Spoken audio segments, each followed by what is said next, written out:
In this video, I'm going to show you how to download and install Hearts of Iron 4 on your PC or laptop. First, we need to download the Steam app. Open your Google Chrome and search for store.steampowered.com. Link in description. Click on the Install Steam button on this page. Once you've done that, at the top right corner of your screen, click on the .exe file and open it. Complete the installation, and once finished, open your Steam app. Now, go to Store and click on the search box at the top right-hand corner. Search for Hearts of Iron 4 to download the game. If game is not showing up, check out video and description. Else in drop-down menu click on Hearts of Iron 4.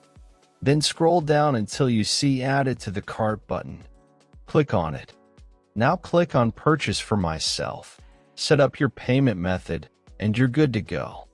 After completing the purchase, go to your library.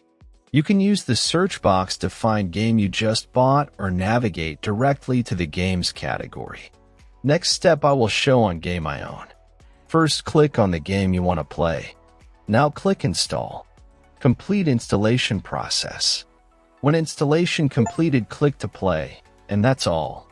Thanks for watching, subscribe and help reach 1,000 subscribers mark so I can make more tutorials.